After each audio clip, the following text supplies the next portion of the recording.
నమస్తే, నేను మీ లక్ష్మి. ఈరోజు వీడియోలో ఆరోగ్యకరమైన కాకరకాయ కర్రీ నేర్చుకుందామండి. చాలా టేస్టీగా ఉంటుంది. ఈ కర్రీ స్పెషాలిటీ ఏంటంటే ఇందులో మనం అసలు మసాలాలు ఏమీ వాడమన్నమాట. అల్లం వెల్లిపాయ పేస్ట్ కానీ, ధనియాల పొడి కానీ ఏమీ వేయకుండా నార్మల్గా చేసుకునే కర్రీ అండి ఇది. మా అమ్మ నాకు నేర్పించిన కూర. చాలా రుచిగా ఉంటుంది, చాలా తక్కువ చేదు ఉంటుంది అనమాట. అస్సలు చేదు ఉండదు అనేది నేను చెప్పను. కాకరకాయ అంటే మనం కొంచెం చేదు తగలటానికి తింటాం అనమాట. మరి మీరు ఈ విధంగా ట్రై చేయండి, మీకు కూడా చాలా బాగా నచ్చుతుంది. తప్పకుండా ట్రై చేసి నాకు ఫీడ్బ్యాక్ పంపించండి. మరి నేర్చుకుందామా?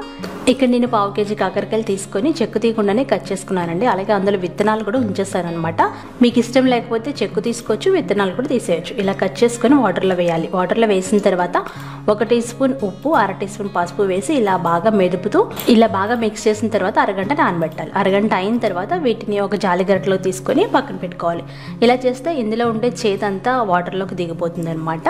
ఇలా చేసిన తర్వాత మీరు కూర వండుకోవాలి. కూర వండుకోవడానికి 4-5 టేబుల్ స్పూన్ల నూనె వేడి చేసి, వేడైన తర్వాత ఒక పెద్ద ఉల్లిపాయ, 4-5 పచ్చిమిర్చి వేసుకొని వేయించుకోవాలి. అవి వేగిన తర్వాత మనం ఇందాక పక్కన తీసి పెట్టుకున్న కాకరకాయ ముక్కలు వేసేయాలి. కాకరకాయ ముక్కలు వేసి మూత పెట్టేసి మీడియం ఫ్లేమ్లో 5-6 నిమిషాలు మగ్గించుకోవాలి. ఎందుకంటే మనం కాకరకాయ చెక్కు తీయలేదు కాబట్టి కొంచెం టైం పడుతుందండి మగ్గడానికి.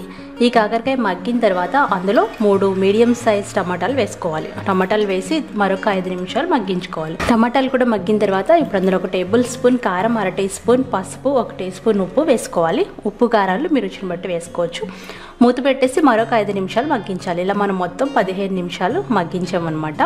ఆ తర్వాత ఒక 1/2 లీటర్ వరకు నీళ్ళు పోసుకోవాలి. అంటే ముక్కలు ములిగేంత వరకు నీళ్ళు పోసుకోవాలి. నీళ్ళు పోసుకొని హై ఫ్లేమ్లో పెట్టుకొని ఉడికించుకోవాలి. ఇలా కూర కుతుకుతామని ఉడికేటప్పుడు మనం తీసుకున్న చింతపండు గుజ్జు వేసుకోవాలి. చింతపండు గుజ్జు చాలా తక్కువ వేసుకోవాలండి. అంటే ఒక చిన్న నిమ్మకాయ సైజంత చింతపండు నానబెట్టుకొని తీసిన గుజ్జు వేయాలి. ఆ తర్వాత అందులో 2 టేబుల్ స్పూన్ల బెల్లం వేసుకోవాలి.